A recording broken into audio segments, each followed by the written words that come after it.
Donc bonjour et bienvenue sur ma chaîne Sandra Life. Je m'appelle Sandra et aujourd'hui je reviens avec un fait talk et le titre de la vidéo c'est Souriez, vous êtes filmé. Alors, je vais commencer d'abord par te lire le verset référence qui est Jean chapitre 6 au verset 22. Donc, avant de te lire le verset particulièrement, je vais te donner le contexte en fait de l'histoire. Donc en fait, il s'agit de la partie où Jésus a multiplié les pains. Tu sais, il est parti prêcher dans un endroit et il s'est retrouvé là plus de 3000 hommes, femmes et enfants et ils n'avaient pas à manger, ils avaient juste 5 pains et 2 poissons et le Seigneur a multiplié les pains et après... Donc la multiplication des pains, eux ils sont restés là et les disciples de Jésus sont allés de l'autre côté sont allés dans une nouvelle ville, dans une autre ville, donc ils sont allés à Capharnaüm et ce qui séparait les deux villes c'était un grand lac et donc du coup forcément pour aller d'un point à l'autre il fallait forcément emprunter une barque, d'accord, donc une pirogue ou un bateau. Et donc les disciples de Jésus sont partis donc à Capharnaüm en bateau et la foule qui était là, du coup, ils les regardaient, ils les voyaient, ils ont vu que les disciples sont partis et que Jésus, lui, il était resté sur le bord du rivage. Donc, ils ont vu que les disciples étaient partis sans Jésus. Donc, ensuite, la nuit est tombée et les disciples étaient déjà bien avancés sur la traversée du rivage. Et là, il y a un orage qui s'est levé et Jésus est allé pour les suivre. Et c'est à ce moment-là qu'il a marché sur les eaux et qu'il les a rejoints sur la barque en marchant sur l'eau. Donc, eux, ils sont partis dans le bateau et lui, il les a rejoints en marchant sur l'eau. Et donc, au petit matin, ils sont arrivés donc de l'autre côté du lac, donc ils sont arrivés à Capharnaüm. Et quand la foule s'est rendue compte que Jésus n'était plus là, ils ont décidé de le suivre de l'autre côté de la route et eux, ils ont pris les barques pour aller le suivre. Et donc, je vais te lire à partir du verset 21 et à partir du verset 20, ça dit « Mais Jésus leur dit, c'est moi, n'ayez pas peur. » Ils voulaient donc le prendre dans la barque et aussitôt la barque aborda au lieu où ils allaient.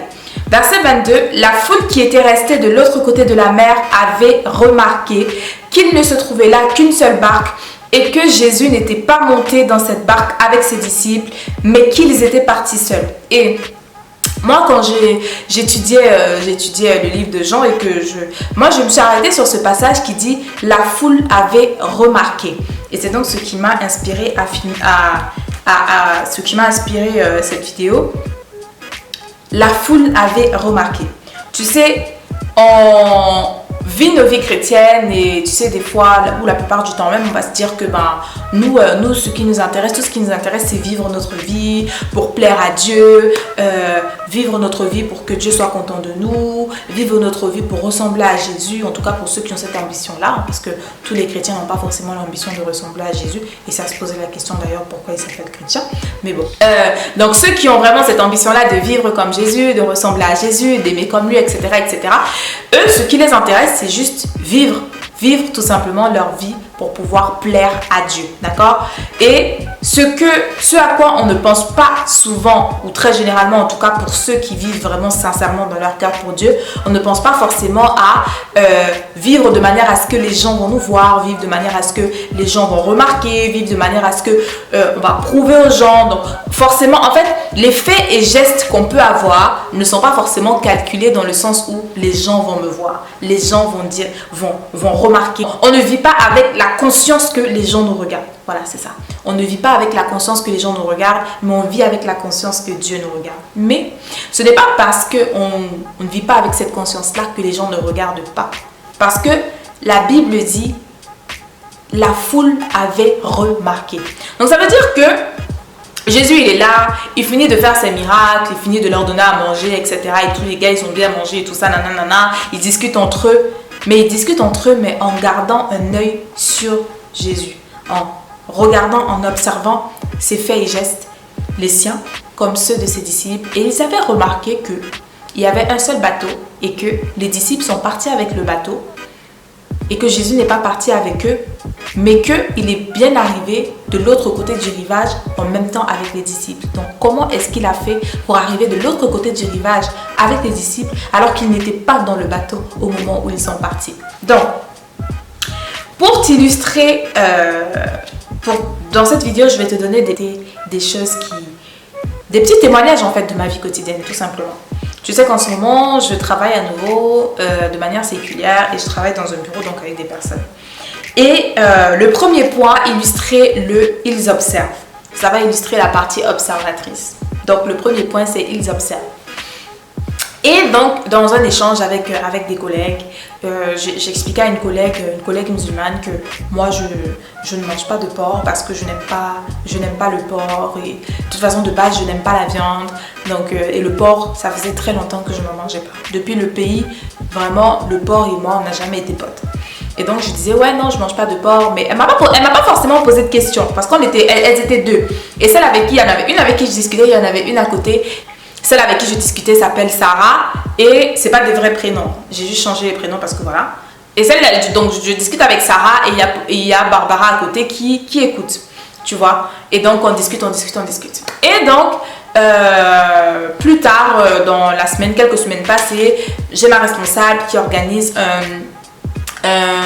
un after work, d'accord? Un after work, c'est on sort dans un bar et on va boire un verre pour se détendre après le travail, etc. Machin. Donc elle organise cet after work. Donc elle nous avait prévenu genre une semaine à l'avance. Et moi quand elle nous parle de ça, moi tout de suite je me pose la question, mais Seigneur, un after work, tu sais c'est dans un bar, est-ce que ça le fait, tu sais? Après je me dis bah de toutes les façons dans tous les cas il n'y a rien de mal à aller dans un bar avec les collègues et tout ça et puis voilà on s'entend super bien et tout, donc voilà. Donc je mets ça en prière et puis je dis de toutes les façons Seigneur, si tu veux que j'y aille, j'irai. Si tu veux pas que j'y aille, bah j'irai pas. Mais voilà, je vais pas m'empêcher d'y aller parce que je vais avoir peur qu'on pourrait me voir et on pourrait penser X, Y ou Z, tu vois. Donc voilà, on va dans le bar, on sort ce soir-là et donc chacun commande ce qu'il prend à boire. Moi, logiquement, je ne bois pas d'alcool, donc je commande pas d'alcool. Et tout le monde commence par être choqué en mode ah ouais, mais pourquoi tu bois pas d'alcool, etc. Je leur explique tout simplement que je n'aime pas l'alcool sans forcément dire que ouais, moi je bois pas d'alcool parce que je suis chrétienne, parce que l'alcool c'est pas bon, parce que l'alcool c'est péché. Non, pas des trucs comme ça, tu vois. Juste que je bois pas d'alcool parce que je n'aime pas l'alcool, ce qui est vrai. Même quand j'étais pas encore chrétienne, je touchais pas de l'alcool parce que j'aime pas l'alcool. Soit dit en passant, boire de l'alcool n'est pas interdit. C'est l'ivrognerie, c'est l'ivresse, c'est l'excès qui est interdit. Donc, la soirée passe et tout, on parle. Et puis, le moment où je me dis, bon, il faudrait peut-être que j'y aille parce que le lendemain, je voyageais pour Paris pour l'événement de ma sister Aïssa et il fallait que je fasse ma valise parce que je n'avais pas encore fait. Donc, je me dis, ah, il faudrait peut-être que j'y aille et tout parce que de base, j'avais prévu de rester pas très longtemps. Et du coup, je sais pas, quand je me tourne pour regarder, genre faire un tour pour voir machin, je tombe face à face avec Barbara. Et je lui dis, ah tiens, et on se regarde, elle me sourit et puis elle vient. Et on a commencé à discuter et tout. Parce que je leur avais dit que je partais à Paris pour un événement. Et donc, je commence à discuter avec elle. Et je lui dis, ah mais c'est vrai d'ailleurs, je ne t'ai même pas dit pourquoi je pars à Paris. Et je commence à lui expliquer, voilà, j'ai une sister qui... Est-ce que tu sais que je suis chrétienne? Non, ils ne savent pas encore, à cet instant-là, ils ne savent pas encore que je suis chrétienne. Et donc, je discute avec elle et je lui explique, voilà, moi je suis chrétienne et tout, machin. Et...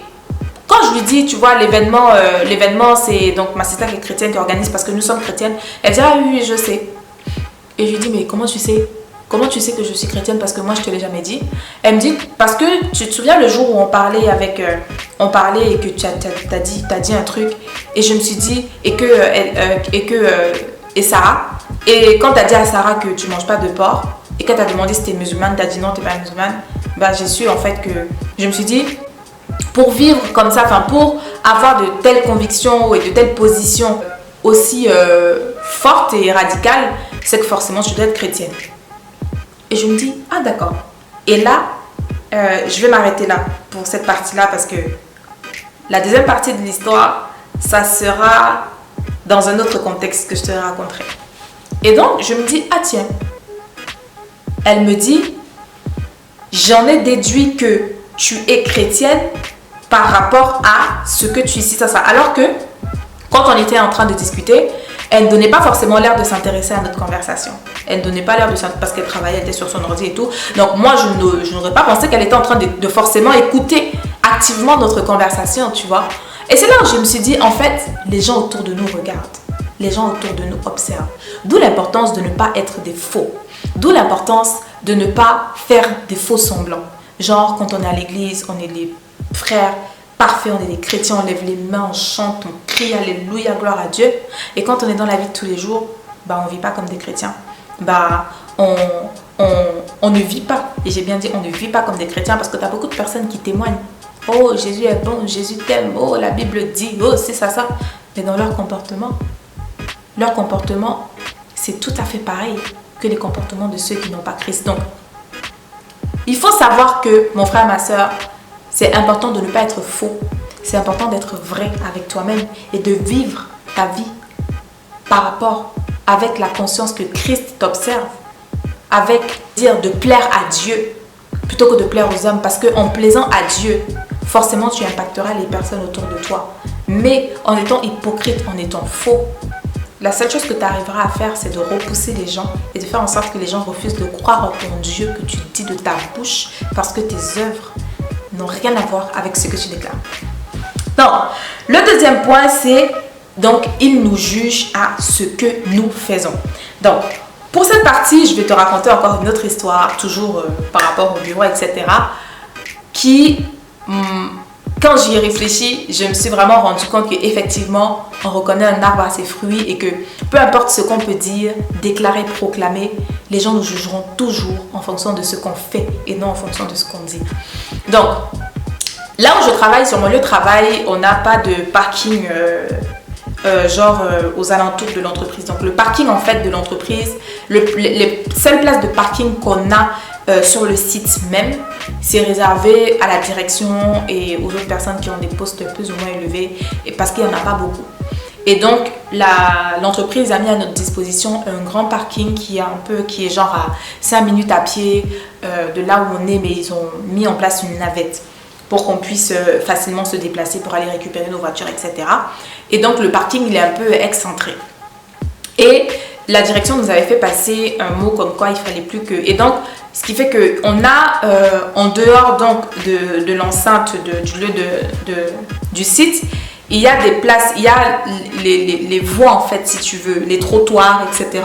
Enfin, les trottoirs, c'est une zone industrielle, donc c'est pas forcément des trottoirs parce que tout le monde est véhiculé là-bas. Mais en tout cas, il y a des voies sur lesquelles on avait pris l'habitude de se garer, parce que du coup, on se dit le parking est trop loin, donc c'est mieux qu'on se gare là, c'est proche du site, etc., etc. Mais on a reçu un mot comme quoi il ne fallait plus qu'on se gare à ces endroits-là parce que c'était ces propriétés de la mairie et que on était susceptible de se prendre des contraventions et que l'entreprise se dédouane de toute responsabilité. Donc si jamais il nous arrive quelque chose en sortant de ce garer là, un accident ou autre, l'entreprise n'était pas responsable, c'était notre propre responsabilité. Donc en gros, le message était pour nous dire, si vous arrive un pépin en vous garant là parce que vous ne voulez pas aller vous garer sur le parking qu'on a mis à votre disposition, et bien ça ne nous regarde pas. Et donc du coup à chaque fois, donc moi j'ai commencé à me garer à ce parking là parce qu'avant je ne savais pas, donc je me garais comme tout le monde, et j'ai commencé à me garer à ce parking là. Et donc du coup avec les collègues on se chambre et tout, parce qu'il y en a qui se garent au parking et d'autres qui se garent pas, et donc on se chambre en disant, ah ouais, vous êtes des illégaux, vous aimez l'illégalité, vous refusez de suivre les règles, en vous garant n'importe comment. Sauf que toute cette semaine d'ailleurs, parce que ce que je te raconte ça s'est passé hier, aujourd'hui nous sommes samedi le 8 septembre, et donc c'était hier le 7 septembre que mon collègue m'a fait cette réflexion. Donc mon collègue il me dit, donc toute cette semaine-là, moi je me suis garée, j'ai alterné en fait entre là-bas et là par rapport et tout, parce que flemme et tout, par rapport à la flemme, tu vois. Enfin tu te dis, oh purée, j'ai la flemme, je peux pas envie d'aller me garer aussi loin. Il y a une collègue qui me dit, ah mais Sandra, non, c'est une de mes collègues qui me dit, ah mais Sandra, on a vu que t'es garée là toi aussi cette fois-ci. Alors maintenant toi aussi tu nous rejoins dans l'illégalité et tout ça, là, enfin pour rigoler, tu vois. Et je leur dis, mais ouais, comment vous savez que je suis garée là et tout? Elle me dit, mais parce qu'on a vu ta voiture hier. Je dis, mais oui, mais hier, mais aujourd'hui, c'est pas sûr que je suis garée là, alors que je savais très bien que j'étais garée là, tu vois, juste pour rigoler. Et il y a un autre de mes collègues qui me dit, ah ouais, ah bon? Mais toi aussi, Sandra, tu te gares là? Oh, mais non, quand même, pas toi, tout le monde, pas toi. Parce que tu sais que tu es la lumière dans ce bureau. Et moi, j'étais là, Qu'est-ce que tu veux que je leur réponde? Parce que c'est moi déjà la première qui suis la première à les chambrer en mode oui, vous aimez l'illégalité, vous respectez pas les règles, vous voulez pas vous garer. Mais en mode chambrer, hein, tu vois, pas en mode je fais la meuf, ouais, c'est pas bien, c'est péché, c'est mal, ou des trucs comme ça. Non, en mode on se chambre, tu vois, après chacun fait ce qu'il veut. Et donc quand mon collègue il me dit ça comme ça, et surtout ça m'a interpellée quand il dit mais tu sais, tu es la lumière de ce bureau quand même, tu peux pas nanana. Et là je me suis dit effectivement, les gens, ils observent et ils jugent à ce qu'on fait et non à ce qu'on dit. Et là, ça m'a juste fait penser au verset biblique qui dit, Dieu dit, vous êtes la lumière du monde. Est-ce qu'on allumerait une lampe pour la mettre cachée sous un boisseau? Non, la lumière a pour but d'éclairer. Éclairer, tu peux mettre ce que tu veux dessus, montrer le bon exemple, que ce soit de la manière dont tu te comportes, de la manière dont tu parles, de la manière dont tu te vêtis, etc. Mais en tout cas, éclairer, montrer le bon exemple, la bonne chose à faire. Et quand il m'a dit ça m'a juste fait sourire parce que j'avais déjà prévu de filmer cette vidéo et je me suis dit, bon, bah, je vais utiliser ça pour attester encore ce que la Bible dit quand elle dit que on reconnaît un arbre à ses fruits. Donc mon frère, ma soeur, peu importe ce que tu peux dire, et je le redis encore, ce que tu peux dire, ce que tu peux faire, etc., etc., c'est ce que tu fais qui atteste de la véracité de ce que tu dis. D'accord? Et c'est ce que tu fais qui pousse les gens à s'intéresser à ton Dieu, au Dieu que tu proclames. Parce que quand nous-mêmes on vit ce qu'on proclame, alors on est des témoignages vivants, véridiques et réels qui poussent véritablement les gens ou pas, parce que les gens sont libres de choisir d'y croire ou pas, à venir vers notre Dieu. D'accord? Et je vais terminer avec le point numéro 3 qui dit « Soyons donc des témoignages vivants ». Et proclamer sa foi de vive voix, de bouche, c'est bien, mais démontrer la foi par nos œuvres, c'est la meilleure chose à faire. Donc tu peux démontrer. Et pour ça, je vais te lire Jacques 2, du verset 20 à 22, où Jacques, il dit, « Veux-tu savoir, ô homme vain » Non, je vais lire avec la version Semeur. Il dit, « Tu ne réfléchis donc pas. Veux-tu avoir la preuve que la foi sans les actes ne sert à rien ? Abraham, notre ancêtre, n'a-t-il pas été déclaré juste à cause de ses actes lorsqu'il a offert son fils Isaac sur l'autel ? Tu le vois, sa foi et ses actes agissaient ensemble et grâce à ses actes, sa foi a atteint son plein épanouissement. » Donc, il faut savoir que c'est par nos actes en fait qu'on témoigne le mieux. C'est par nos actes que nous devenons des véritables témoignages vivants. C'est-à-dire que c'est par nos actes qu'on démontre qu'on est véritablement ce qu'on dit et qu'on est véritablement des enfants de Dieu. Donc ça peut être par là où tout le monde se décourage, toi tu encourages les gens. Là où tout le monde est impoli, où les gens ne disent pas bonjour et tout ça, toi tu dis tout le temps bonjour quand tu réponds pas, tu dis tout le temps bonjour. Là où tout le monde est en retard sous prétexte que ouais, la patronne elle m'a saoulé aujourd'hui, ou alors je suis tout le temps en avance, je pars tout le temps après l'heure, toi tu décides d'être toujours à l'heure parce que tu es payé pour travailler de telle heure à telle heure, etc. Ou alors de toujours faire plus sans forcément t'attendre à ce qu'il y ait une rémunération derrière.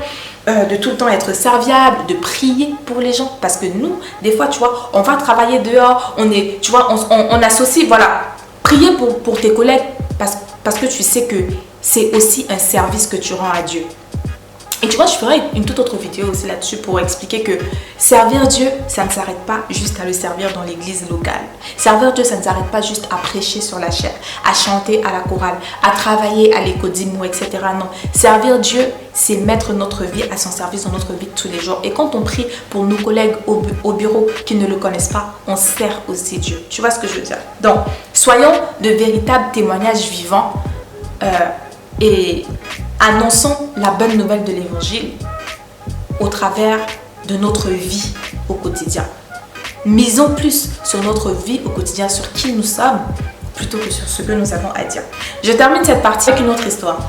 Et ça, c'est une conversation que j'ai eue avec ma responsable parce que j'avais à cœur de lui parler de certaines choses et donc je suis allée la voir un matin, on a commencé à discuter et je lui ai dit tout le bien que je pensais d'elle parce que je pense vraiment que c'est l'une des meilleures responsables d'ailleurs que j'ai eues depuis que je travaille.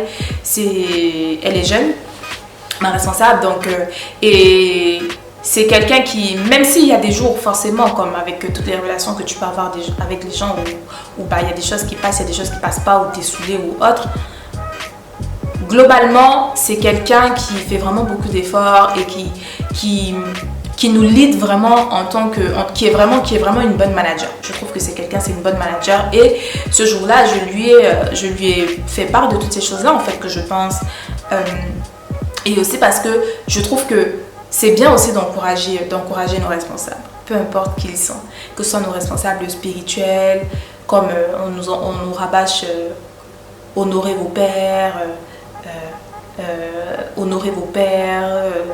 tout ça, tous ces trucs-là, tu vois. Donc autant on doit honorer nos pères dans la foi, nos responsables spirituels, autant on doit aussi honorer nos responsables, on doit aussi encourager, féliciter nos responsables dans la vie de tous les jours.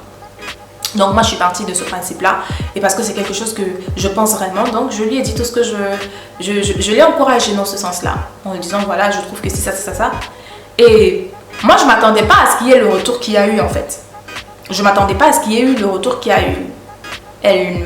En retour aussi, elle m'a dit des choses comme quoi, oui, je remarque aussi chez toi qu'il y a du savoir-être, il y a du savoir-faire, autant dans le travail et tout ça, et autant il y a du savoir-faire, autant il y a du savoir-être.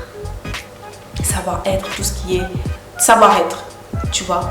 Et ça m'a vraiment touchée parce que je me dis, finalement, des fois, on cherche des solutions, des façons révolutionnaires d'emmener l'évangile, de prêcher la bonne nouvelle, d'amener la parole, d'évangéliser, tout ça. Et tellement on est focalisé sur le faire, qu'on oublie d'être. Et on oublie en fait que c'est en étant qu'on touche le plus de personnes.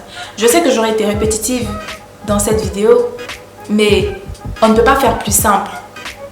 Et c'est vraiment dans la simplicité qu'on voit vraiment comment Dieu y travaille, tu vois. Parce que, après, je ne dis pas que se réfléchir à de nouveaux moyens de pouvoir travailler, servir le Seigneur, etc., c'est pas bon.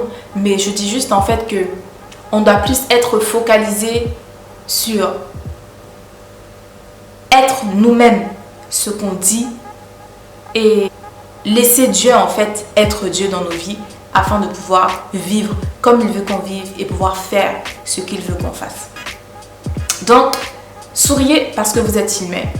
Parce que sachez que les gens autour de nous, sachons que les gens autour de nous observent et que les gens sont le plus touchés par qui nous sommes avec eux que par ce que nous leur disons. Témoignons de Jésus-Christ majoritairement au travers de nos actes plus qu'au travers de nos paroles.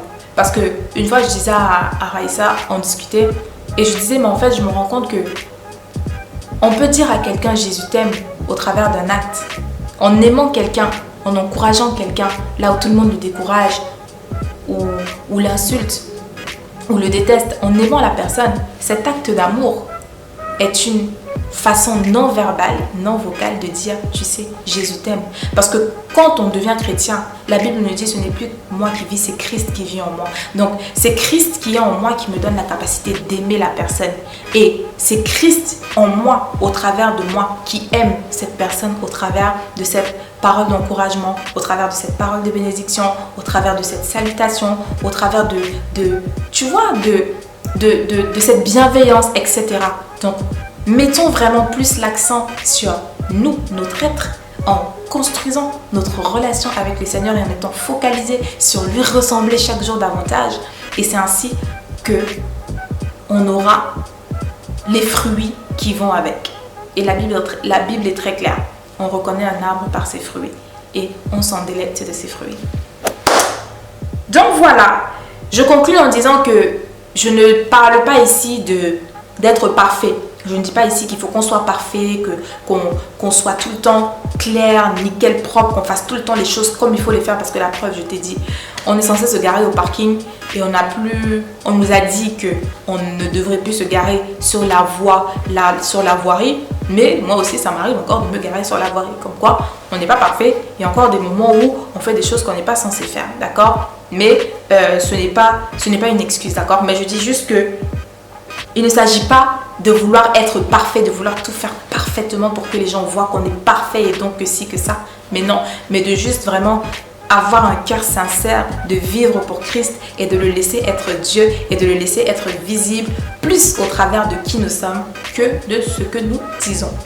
Donc voilà, on arrive à la fin de cette vidéo. Je te remercie encore une fois de plus d'avoir pris le temps de regarder cette vidéo. N'hésite surtout pas à la partager autour de toi pour pouvoir bénir un frère ou une soeur. Et moi, je te remercie encore et d'ici à la prochaine fois. Don't forget, never stop walking by faith and not by sight. God bless you and faith till you make it. Bye.